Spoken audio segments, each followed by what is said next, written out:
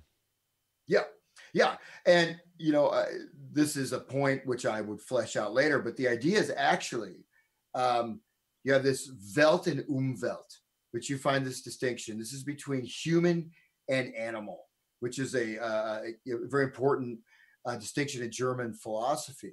But you find it also in psycholinguistics, but you also find it at Woodstock, right? Where the idea is that the animal is sort of maybe in a state of primordial innocence, but the animal does not have time. The animal does not have history.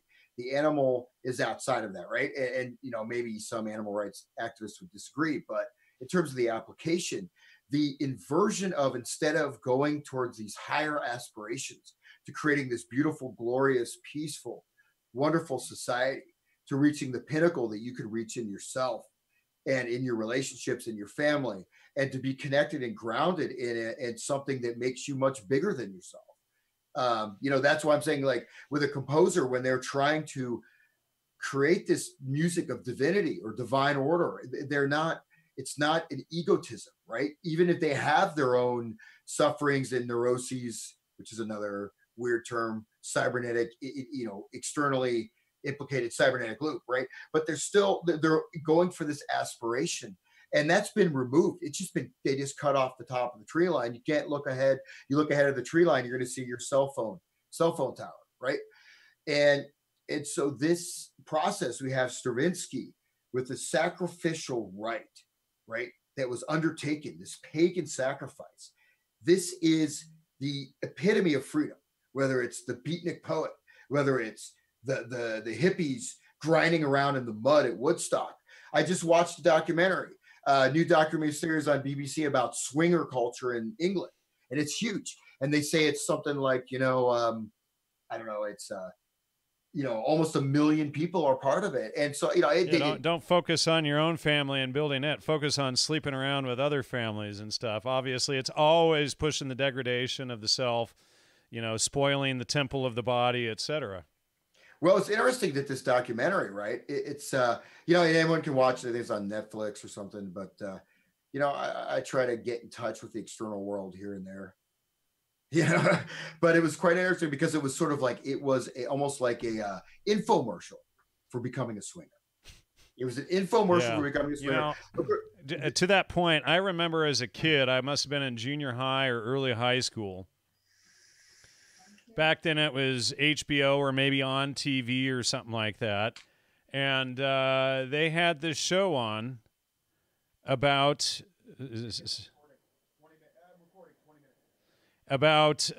promoting the swinger culture and open, marriages and all of this stuff. And I've seen so many families wipe out because of this behavior. It's like the last thing that you want. I mean, the last thing you need as a man is your wife worshiping two masters, to quote the Bible there. But when you get all of this, it breaks down the family and the society. So you're no longer focused on building your one castle and future. You're spread out everywhere else out there. So yeah, I mean they're promoting any form of destruction of family. Right now they're promoting bestiality, and they're promoting pedophilia in France. Pedophilia is, TED TED Talks is promoting pedophilia now, and I mean, anybody who still listens to TED Talks, you need to pull your head out your what.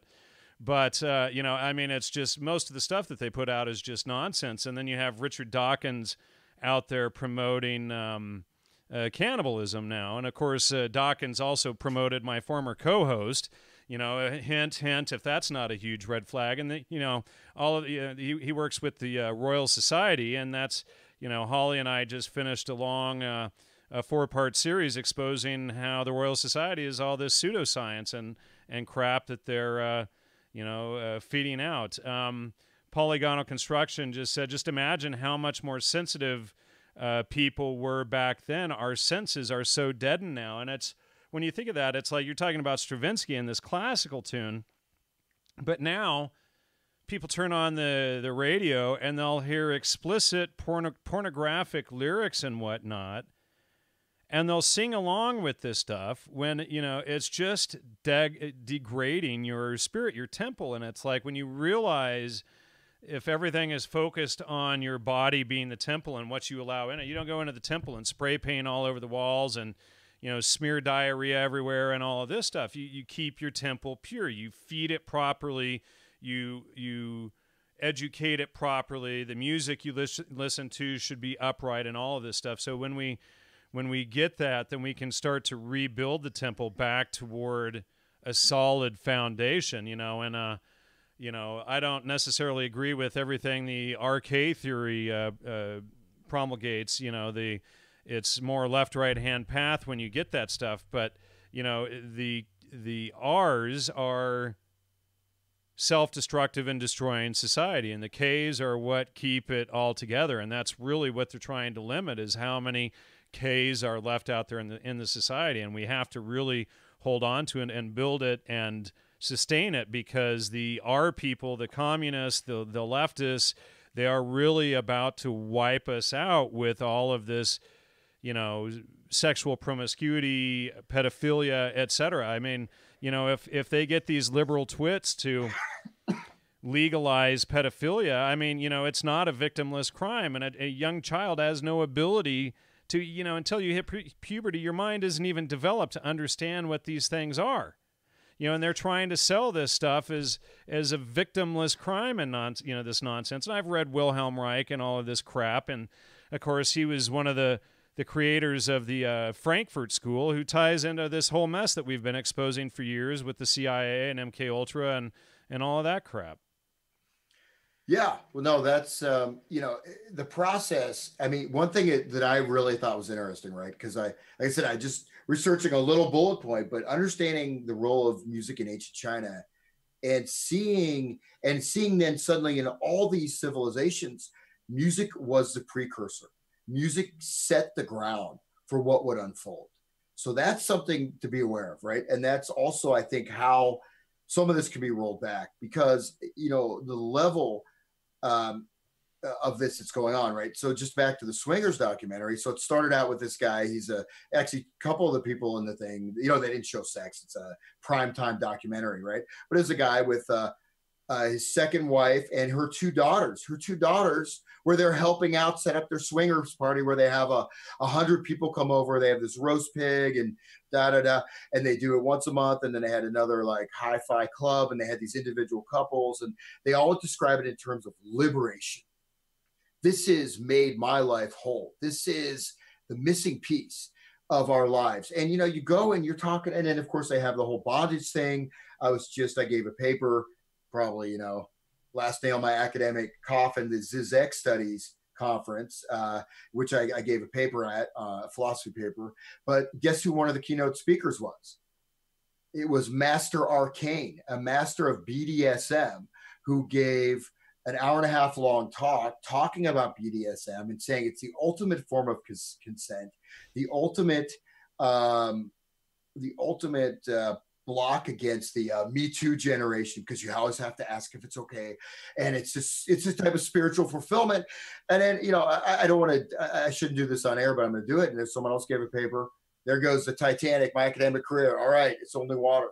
But this other lady, she another keynote speaker. She gave graphic detail about her own personal sexual experiences. Well, also giving a very interesting thing about how Freud saw that all tenderness, all caring, cuddling, if it's not foreplay for immediate copulation, is a type of psychosis, and the mother-child relationship is sexual. So the sexual relationships begins at birth, and then but if you carry on this tenderness or caring, then you're a psychopath. And she's going against that, saying there's a place for tenderness, all the way talking about, you know, a dream where she's part of this giant masturbation machine, you know, as an infant going down a conveyor belt, or also talking about, you know, random sexual encounters and bondage shit in an academic paper.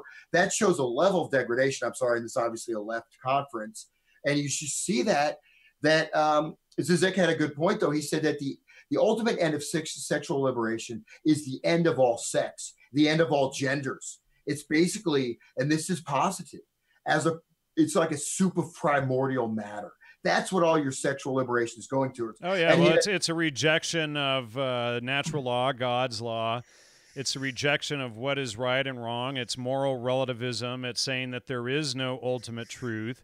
And meanwhile, it's all these Satanists promoting all of this crap. But yeah, I totally agree with you, and I see it going on everywhere. I can see the ultimate end game that they're after, and hopefully people wake up soon enough and stop this stuff. But this show, maybe a handful of others, seem to be the only ones that really go deep into exposing these agendas, and people think that we're crazy and attack us for even going into this stuff. They think, diversity is such a wonderful thing. Well, diversity is where the root is division or divisiveness, etc. It's not a good thing. That's how you break a culture. You don't have cohesiveness. You don't have, it's like these knuckleheads that have these coexist stickers on their car and stuff, and not the one from the NRA. That one's cool.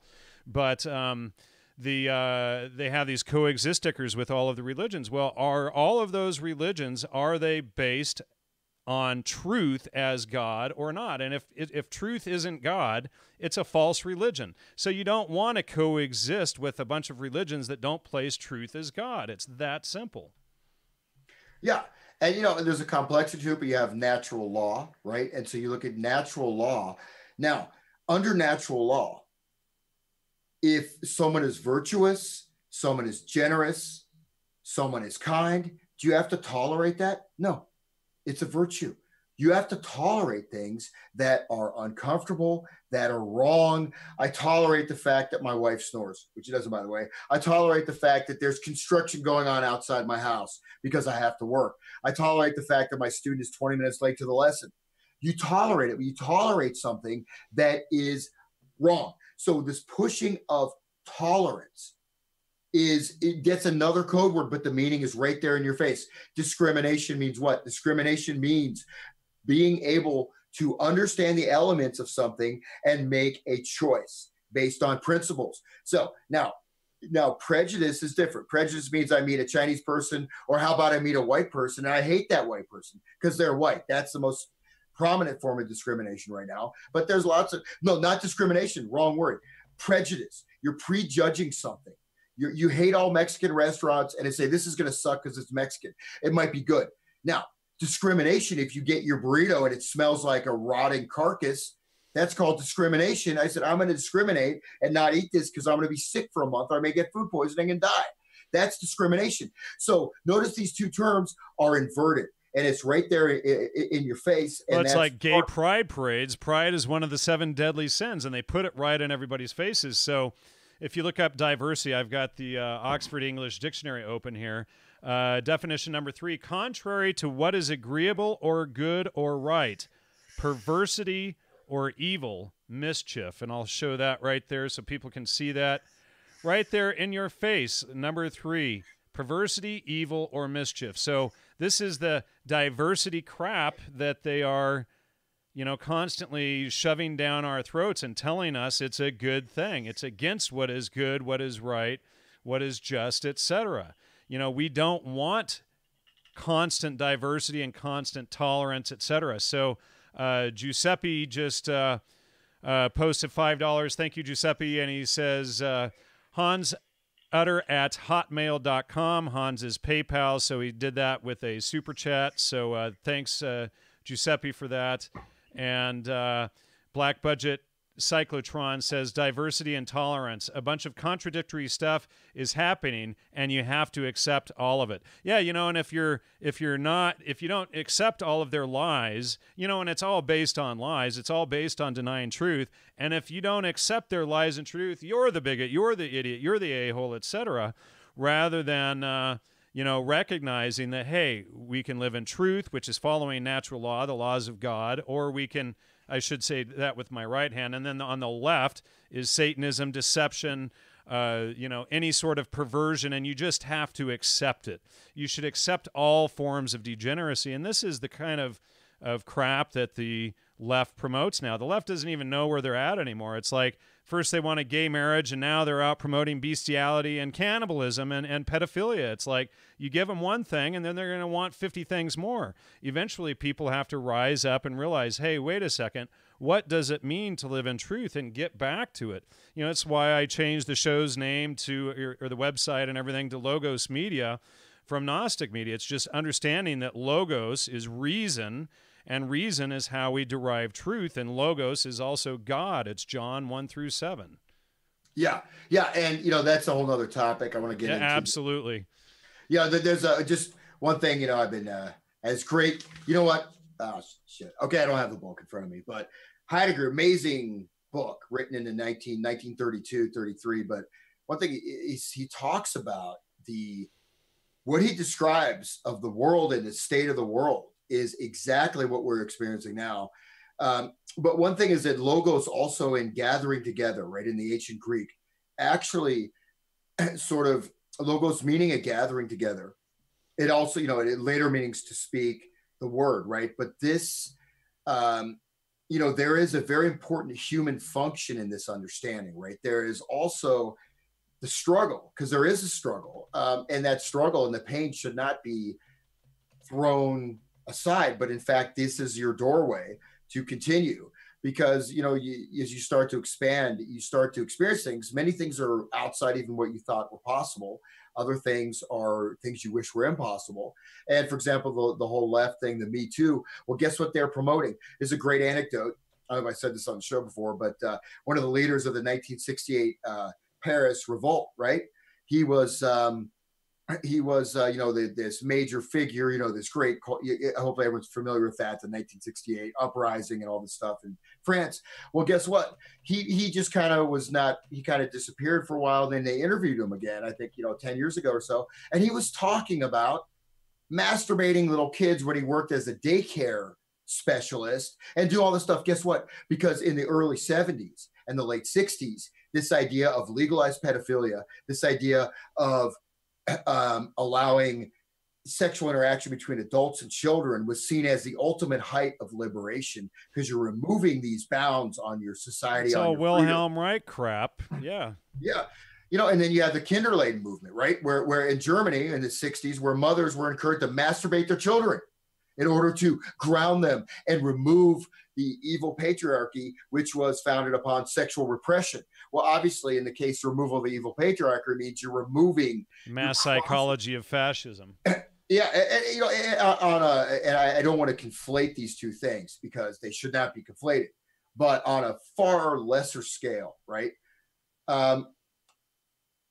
You know, it's once you've kind of cleared and clarified your mind and awareness to at least a certain extent, and certain things, you know, I don't know if it works or not, but even just going out barefoot feet, standing on the grass, noticing that sun above you, feeling yourself right there on the earth, and just these kind of basic connections with nature and the world.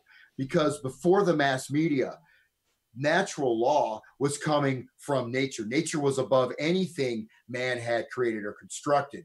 It's just that music is the bridge between all these different levels, from the individual health, moral character, a well-ordered family, a well-ordered village, a well-ordered economic infrastructure, agriculture, entire nation state, etc.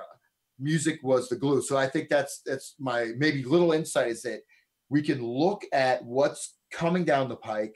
We can look at how this inversion of logos, because see, the logos, if you look at this drawing into being, right, this manifestation, right, this is the arising of being. Music itself allows us to sort of access that process, because when a note comes into being, it is a vibrational force or a property that has the potential. Not only does it mirror the uncovering of the truth of being, you know, but also it mirrors this creative process of our own lives as they unfold. It organizes sound. It organizes chaos into order. It organizes order of chaos, or order it of organizes chaos. It organizes meaningless temporal progression into a rhythm. It takes a beat, you know, so it really, is foundational. Again, the higher level stuff I talked about is there, but if you see this pedophilia, we talked about that. I mean, as England, as London, even John Cleese is fleeing London, right? You look at this destruction. You have these grooming gangs going on. No, let's go to a swingers party and let these people go unpunished, and let's let somebody who makes a speech we don't like get locked in jail for a thought crime. And where the Magna Carta was written, that is a level of degradation. So I want to make sure it's very clear to see these balances, right? You see this absolute rapacious totalitarian state smashing down everything, removing the ability even to speak the truth. Absolutely. College discrimination, being reversed, et cetera. So, oh yeah. Well, I have a friend who was kicked out of her university in Northern California. What is it, Cal State Chico or University of Chico, whatever. But she was kicked out of her classes and driven out and ridiculed because they found out she was a Christian. And just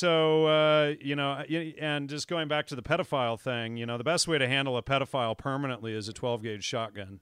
And people really need to stand up. It's like that video when the father shoots and kills at point blank range this martial artist who had kidnapped and diddled his son. And the guy, is in the airport and he just shoots the guy right in the back of the head. The guy's drops dead on the spot. That is how we need to take action as fathers and alpha males. We just got to handle it, and it's like, bring the consequences. But, the consequences of these sick pedophiles and these, disgusting liberals breaking society and everything that is sacred has got to stop. And more of us need to stand up and just take care of it. So we got about 4 minutes here, Hans. I just wanted to say thanks to everyone for the awesome support tonight. I am working on getting LASIK surgery. I have an appointment with the doctor tomorrow. I have to cash pay on everything. My right eye is about legally blind now, so I'm really struggling seeing and really struggling lately with reading and studying and all of that. So it's something that has to be done. I have double power glasses on right now. I can hardly see. So I really appreciate anyone who's willing to donate and support toward that cause as well. It's going to cost me about $3,900 to get that done. So really appreciate it. I don't have medical insurance to help cover that at all. So I appreciate all the love. I appreciate all the love, that people have thrown Hans tonight.